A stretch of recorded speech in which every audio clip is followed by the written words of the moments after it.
Ladies and gentlemen, please welcome our guest moderator for this evening, David Fear from Time Out New York, and our special guests, Nick Frost and Edgar Wright.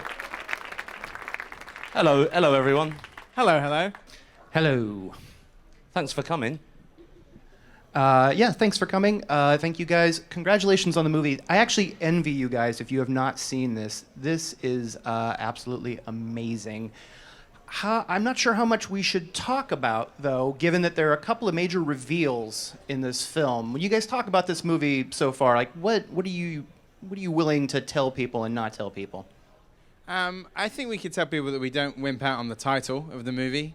But I think sort of like, if you think that you know everything from that trailer, then there's a lot of extra surprises in the movie. So we've done our best to kind of keep a lot of cards to ourselves, and I think you'll get a kick out of some of the twists and turns and the denouement of the movie. So it's quite tricky, doing a trailer for a movie like this without giving too much away, but I don't think we could have ever done a Shaun of the Dead trailer without zombies in it.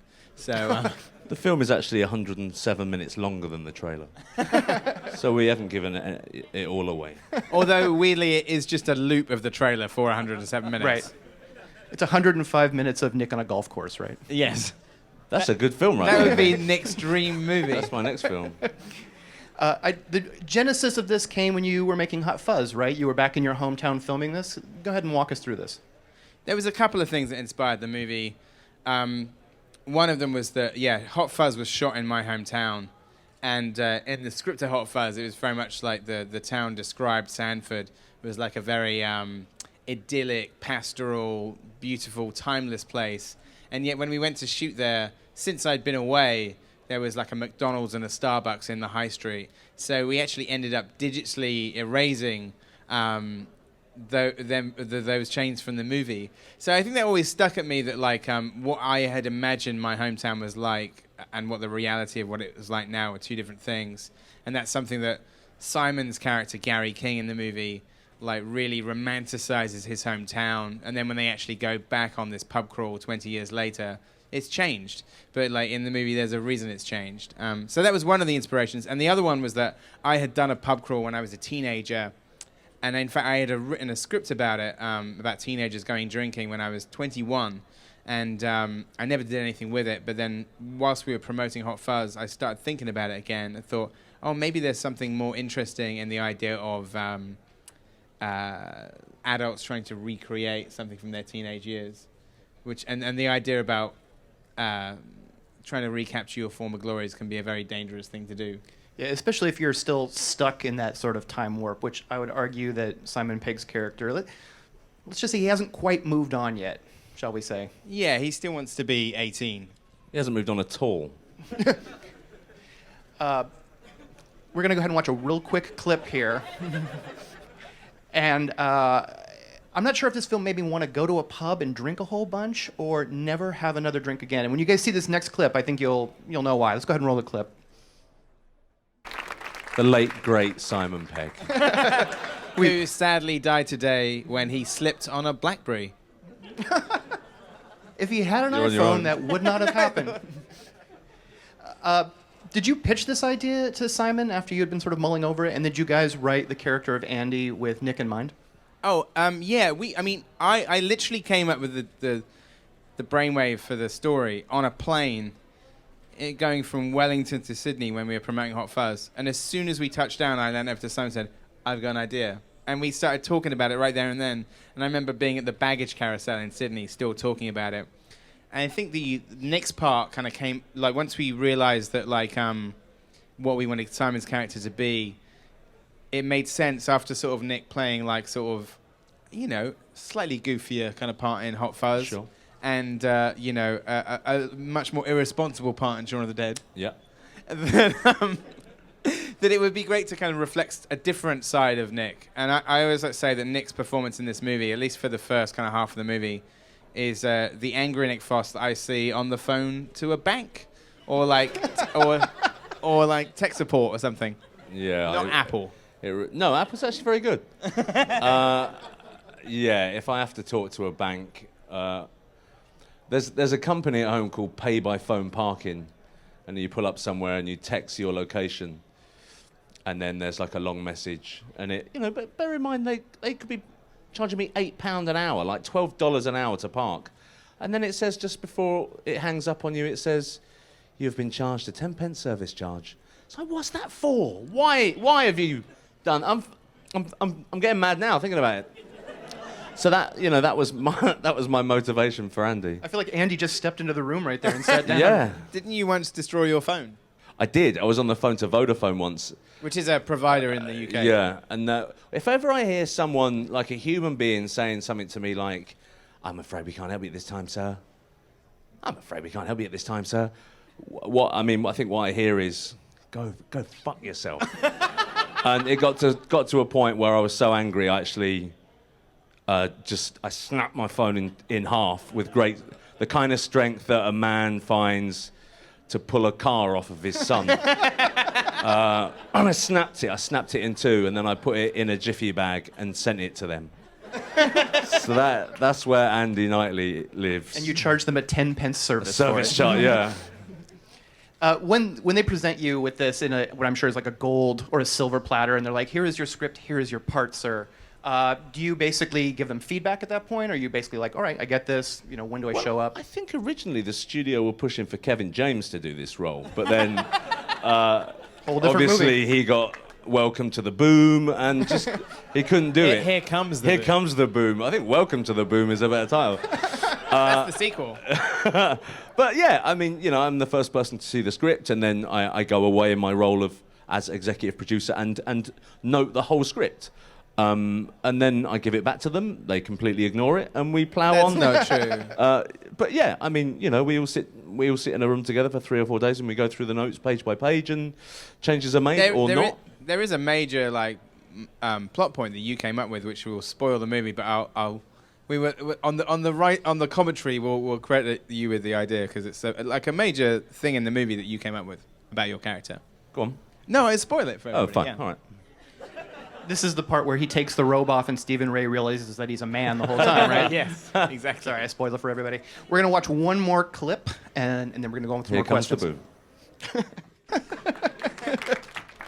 The magic of the late, great Simon Pegg. He will be missed. He will be Who missed. died today whilst taping The Daily Show. I Very tragic. think whenever I've probably seen the film about 10 times now, and whenever, a lot of the time we spend it looking at Martin Freeman, don't we? Yeah. I think if you see this movie more than once, and you will, on the second watch, just watch Martin Freeman for the entire movie, who's like the king of trying to upstage the shot with some facial expression. He's got some great reaction shots in there, yeah. He's amazing. great. He's amazing. I think it's pretty You know safe. he's Bilbo, right? Bilbo in what movie?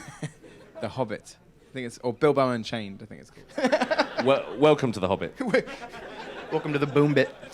I think it's pretty safe to say, without giving anything away, that this movie is really about nostalgia and the pitfalls of nostalgia and not being able to move on. And you guys, Simon and Nick, have been friends for 20 years.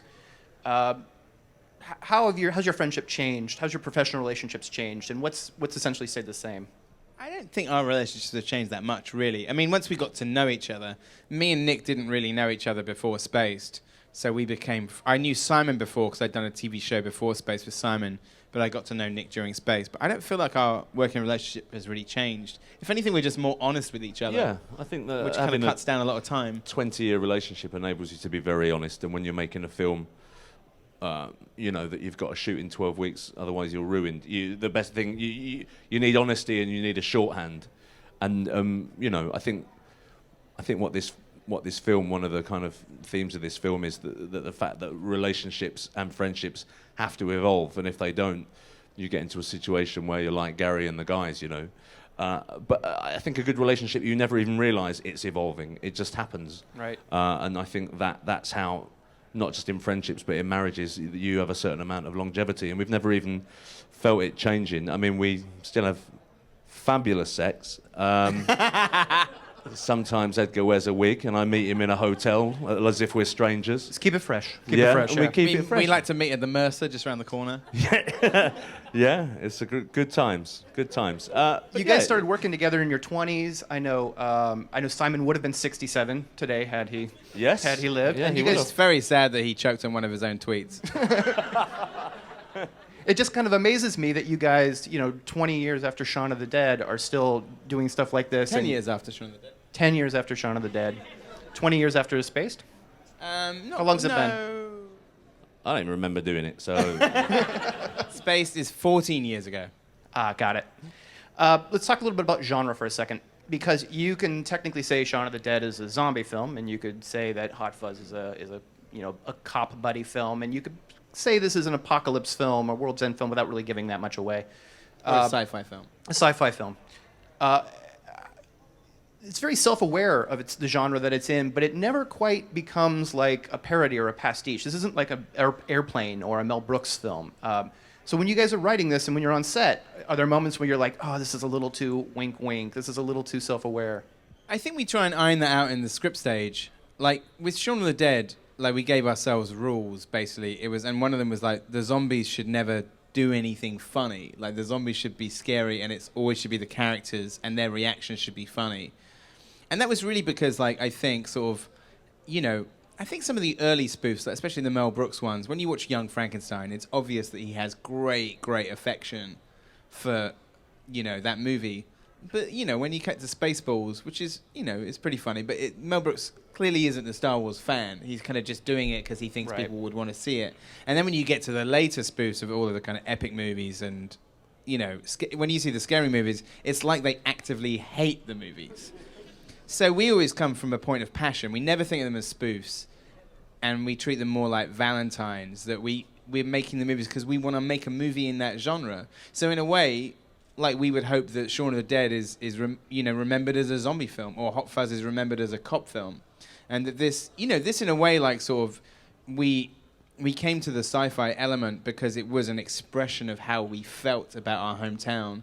It wasn't like we wrote the first half hour and then picked a genre out of a hat. It was something that Simon's character in the movie, when he discovers that some kind of invasion may be afoot, this isn't too much of a giveaway, but he's actually happy about it because he's happier with that idea than he is with coming to terms with the fact that he's old or the town might not have been that great in the first place. And in a very similar way, for me and Simon, it's almost like a coping strategy of, like, that we have mixed feelings about kind of moving away, and there's that kind of mix of guilt and kind of loss, but also the fact that you don't want to be there anyway.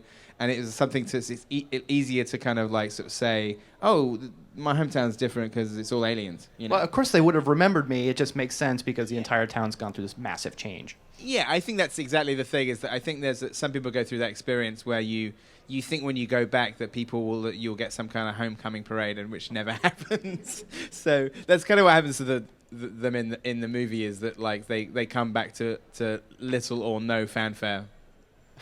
Here's what they come back to. We're going to roll the third clip. Again, It's very sad. the magic Yes. of the late, great Simon. A moment of silence for Simon Pegg. He was killed by a sex-crazed Trekkie. It was very, very sad. He didn't make it through the Pong Far. Do you like that? I was hoping there was more action in that sequence because we need to talk about Nick Frost, action hero. All the Frost fans, let's call them Frost heads, shall we? Prostitutes. Prostitutes. It's beautiful. Very nicely done, sir. We've been waiting for the ultimate, like, action hero movie with you, and I think we have, sure. We're a sad lot. We don't get out much. Yeah. So this delivers it. I don't think it gives anything away to say that this really delivers some beautiful action scenes. So let's talk a little bit about filming that. Well, in preparing for Here Comes the Boom, I was offered this... look, I mean, I was very fortunate, I think, that I did a dance film before this. So I had a week between wrapping that and beginning training for this. So in terms of the actual nuts and bolts of learning vast, complicated choreography, which is what these fights are, my brain was kind of switched onto it. And I'm just, the physical side of it, I know a lot of you will probably laugh, but I'm a natural athlete. So I'm, I relish it. I relish to go on set and to punch 10 Hungarian stuntmen in a row. I'd do that for free, to be honest. But it was Only Hungarian because he'd already knocked out all the English ones. true, fact. Yeah, it's a treat. I got to work with Brad Allen, who does a lot of work with Jackie Chan, and he's an amazing character, and he kind of, you know, I essentially would have just died on set for him as long as he was happy with it. Simon Pegg, the late great Simon Pegg. No, I mean, you know, like it was great doing the fight scenes with these. Well, we deliberately haven't like shown any of the fight scenes in clips because we want you to experience the full shock of like the action come August the 23rd, rated R, for pervasive sexual language. But the thing that we did is that we designed these fights, and basically the stunt team, Brad Allen and this guy. I don't know if anybody's ever seen Damien Walters' showreel on YouTube, but you must. Damien Walters, look it up on YouTube, incredible. They designed these fights, but what they had done first is evaluated all the actors to see their different skills. So we're in a really good position that everybody in the cast, including Simon Nick Martin, Paddy Considine, Eddie Marzan, Rosamund Pike, were all really good at the choreography. And that means that, you know, usually when you see an action film and it's like it's too cutty or they cut to wide shots and you can't see what's going on, that's because they're cutting around the fact that the actor can't do it, or they're trying to hide the stunt double. And Won't do it. Or won't do it, yeah. So with this, what was really great is that like everybody was really game. They could do the choreography, which means that the fights are mostly shot in these unbroken takes. And it feels so much more exciting because you know the actors are doing it. So that was fantastic. I know when we had talked earlier, we talked about 28 Days Later and how it made such a difference that Danny Boyle had hired like track stars and like professional athletes to play the zombies. There's this incredible sense of menace when these, you know, buffed up sick guys are coming running at you. And I know you guys had hired a bunch of gymnasts and martial artists for the fight scenes for this, right? Yeah, we wanted to. There's some of the like. There's a scene involving some teenagers, and I'd done this scene in Hot Fuzz, which I'd ended up cutting out, where I'd done this fight with sort of kids, and it hadn't really worked. So this time around, I said to Brad, I said, "Can we get teenage stuntmen?" And he said, "Yeah, you can get them from like circus schools or like gymnastics or some martial artists." So we had this kind of quintet of stuntmen that were from Stunt boys from the ages of 15 to 21. When you see them in the movie, I mean, what's amazing in the scene is that they don't have any doubles. They do the entire thing. And it was just incredible because you're working with these. The main kid, Greg, is 15. He turned 16 on the set, and he was Chloe Moretz's stunt double for Hit Girl in Kick-Ass as a 12-year-old boy dressed up as Hit Girl. So I don't want to ruin it for the, people, but that is a boy and a girl in the Hit Girl costume. But he's amazing, and it's just amazing doing these scenes that like make it so much more vivid and weird and scary that there's these kids, and then on top of that. You see that in the last clip they were talking about the twins. Again, like we hired these girls who were like basically rhythmic gymnasts and dancers, and they hadn't really done any acting, but like sort of I was auditioned them and I worked them up to kind of do the performance, and they'd never done a fight scene before. But what it gives it is where you get away from that kind of stuntman feel. Sometimes in action films, you know, if there's a big muscly waiter, you can bet any money that he's going to get kicked through a window because that's the stuntman. But with this is like we tried to find people that were very different looking. They had more like dancers' bodies, or whether they were like gymnasts, or like, you know, they're kind of skinny. And so when they start fighting, it's really surreal. Yeah, when they kick into action, like just watch out. You guys have talked about this being the third film in the Blood and Ice Cream trilogy. So I'm going to give you guys a 3-part question. Blood and Ice Cream, how did it get this name? 2, is there something that actually thematically connects all 3 films in this trilogy? And 3, do you guys have a deal now where you get Cornetto for life? Free of charge. Boy, if only. What a dream. Right? Should we start with 1? Yeah, so 1, I think I can answer 1 it? and 3 at the same time. Like, so basically it came up as a joke because like, it's actually, we call it like the 3 flavors Cornetto trilogy, because Cornetto is basically a brand of ice cream, much like a king cone or a drumstick in the UK. And it's a very sort of sorry? You're in the US. In the US, rather, yeah. So basically, in Shaun of the Dead, Nick asked for a Cornetto on a Sunday morning because it used to be my hangover cure when I was at college. So we thought it was a funny thing to ask for on a Sunday. Then at the Shaun of the Dead premiere, they gave us free Cornettos. this was fucking amazing. You know, Michael Bay likes his, sports cars and racehorses, but I'm just happy with some ice I cream. just want ice cream. So then we wrote it into Hot Fuzz with the thought that we might get some more free ice cream. And at the Hot Fuzz premiere, there was no free ice cream. No, but by then, nothing. it was too late. And then a journalist said, you have cornettos in both your movies. Is this going to become a trilogy? And I said, yes. It's like Krzysztof Kieślowski's Three Colors trilogy. This is the Three Flavors Cornetto trilogy. And it was just a joke that stuck. So that's the silly answer. But the genuine thing when we came to write a third movie is the things that do link the films is that they're all films about growing up and taking a responsibility. They're all films about perpetual adolescence and the dangers of that. And they're all films about an individual versus a collective. So there are like deeper themes, but you know the ice cream is like a dessert topping. I'd say different stages of male friendships as well. Yeah. Oh yeah. But judges will accept that. That's a fine answer. There seems to be a slew of movies dealing with either something apocalyptic, like a biblical prophecy or what have you, or like a sort of post-apocalyptic landscape. Now, none of these films are The World's End, which comes out, I believe, August 23rd. Rated At R. a theater Rated near R. you. The pervasive sexual The language. late great Simon Pegg. See it for him, really. Just see it in tribute to him. See it for him. When you get onto Twitter after this, just say #pray for Simon. No, don't do that. Don't do that. That's mean. It'll be in the front of the Daily Mail tomorrow. Don't That would say be that. terrible. So, eventually getting back to my question, what do you think it is about the apocalypse and the world's end and all these horrible things happening that fascinates people, not just filmmakers but audiences too, because people are going to these movies? I think there's a couple of things. I think there's definitely a thing both with like sort of the millennium, Y2K as far back as that, even other sort of obviously the Mayan apocalypse is on people's minds. I do think, not to be too much of a bummer, I think I always equate it to like there was a sort of change in genre films when the space race died, is that there were less, and I don't count Star Trek in that because Star Trek is a remake of a 60s kind of idealistic concept, but most kind of like, after that, most science fiction and horror went inwards. The idea of actually going out there and meeting other races, Paul apart, went away, so I think that there's just a sort of like, and it is kind of maybe a little bit depressing, but a concentration on us destroying ourselves. I know. We would like to claim that there's been a lot of apocalypse movies this year and a lot of movies where the world gets destroyed, even in like non-apocalypse movies, but we think we have a true claim to the Armageddon because the Mayans, this is absolutely true, the Mayans predicted the world would end on December the 21st, 2012. And the last day of the shoot of The World's End was December the 21st, 2012. True. So we think basically it was a mistake, right? Yeah, we think what they were predicting was the end of principal photography on the world's end.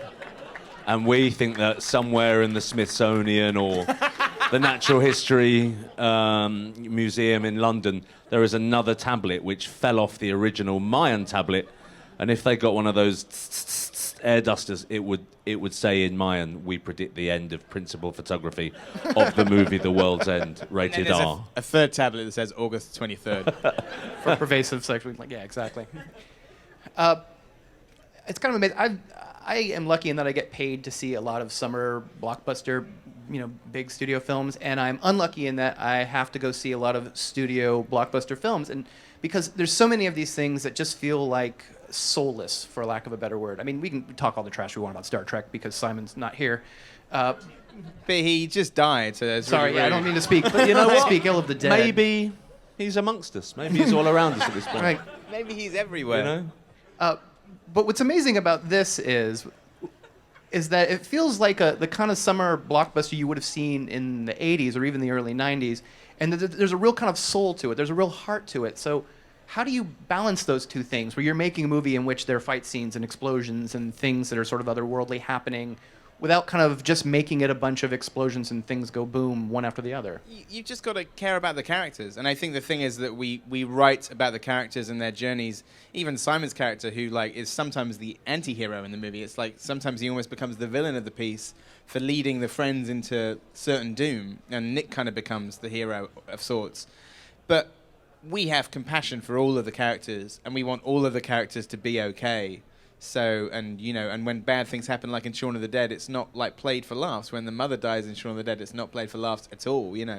So I think that's the thing, is if you care about the characters, I think the problem with a lot of movies is that they feel kind of misanthropic because people are dying and nobody really cares. It's almost like a means to an end. We need this character to get us from explosion A to explosion B. Yeah, we need this character to die so the hero can avenge him, and there's not really, you can start to see the mechanics of it. So I think that's what's going to happen in the last couple of years, is people kind of get completely wise to the beats, and a lot of the summer movies this year have felt somewhat similar, Right. We're going to open it up to the audience questions. Right here, up front. I'm a film student, so this is I'm a huge fan. I've seen Shaun of the Dead like 50 times. But the question I was wondering about was mainly when it comes to script writing. With Shaun of the Dead and with Hot Fuzz, there's a lot of things that are hinted at towards the beginning of the film that then pay off towards the end. And I was curious how much thought that goes into that when you're writing the script, and how much of that carried over into The World's End. There's a lot of it in The World's End. I mean, the first 40 minutes of maybe before the sci-fi kicks in, pretty much every other line is somehow hinting at things that are going to happen later. Now, not all of that you might get on a first watch, but me and Simon are always inspired by movies.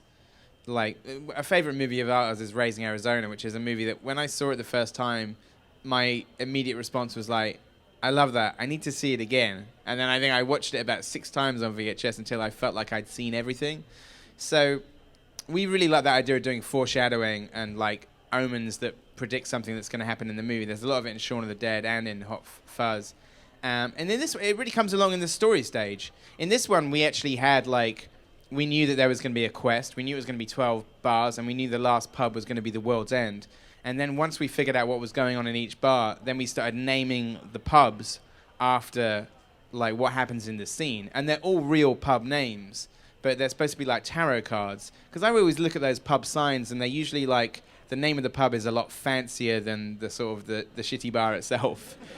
So I thought, well, what if it's these are omens? These are it's tarot cards. So if you if you watch the movie with some of the names, you can figure out, some of them are a bit more subtle than others, but some of them are, will tell you something that's going to happen in the scene. Even if you watch the movie and watch the first 5 minutes of the movie, there's a lot of kind of predictions of people's fates and other things that are coming. So we love to put all that stuff in. So I think we like to kind of that people might watch the first 35 minutes and be enjoying it for as a Friends Reunited comedy, but then when they see it the second time, they can go, When you see it at the second time at the theatre, you'll get a lot of those things. Wait a second. You got to see it 3 times. 1 time to enjoy it. Second time to see and then you got to watch the Martin Freeman version. So that's 3 times at the cinema. August the 23rd, 24th, 25th. Rated R. If you were going to do another 3 flavors trilogy, what food item would you want it to be, and what genres would they correspond with? How many different Doritos are there? Why are you looking at me? I don't know. Pringles? Pringles. I don't know. I think we're sort of there. In reality, there are more than 3 flavors of Cornetto. Now there are. Now there are. There used to only be 3, and we're going to stick to that. I think we're done with the ice cream after this one. I think Cornetto are really riding us for everything they can get, essentially. I think the sales of Cornetto went up 280,000% on the week of release. We get a penny, not a penny.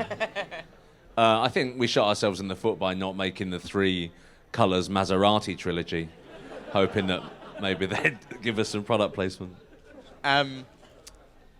Yeah, I think we want to make more movies together, but I think, this definitely exists as a trilogy, so unlike Douglas Adams, there won't be a 4th and 5th in the trilogy, I don't think.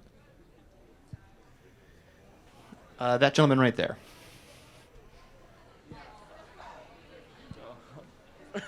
You go, man. Thank you. Massive fan of both you guys. Just for Edgar, I just wanted to see where your really fast cutting and kind of energetic filmmaking came from, such as In Space and the trilogy and Scott Pilgrim. Just want to see what directors or films kind of inspired you to get to that style. I don't know. I think a lot of different. I think a lot of different people like. I guess I sort of like films that are visually more dense, but it's quite a diverse like list of filmmakers that inspire me. Like, you know, Scorsese does some amazing like fast cutting, like in Taxi Driver and like Goodfellas, and you know, Sam Raimi and the Coen brothers. I think sometimes, I mean, more in their early work actually, not in all of them. They're usually quite stately, but I don't know. I just would sort of gravitate towards films that were like visually very dense, and I like that aspect. That was shorter than I imagined. Hi. Hello. By the way, this is Miracle. I'm a huge fan of you too, and Simon too. But I'm sorry, he's gone now. Yeah. Yeah. We all miss him. Yes, I miss him too. Lost for everybody. Yeah. By the way, I have a It'd question. be a miracle if he's Yes, still alive. it's miracle. You know. Yeah, I'm happy. By the way, I have a question for both. First, Nick, you are so funny always.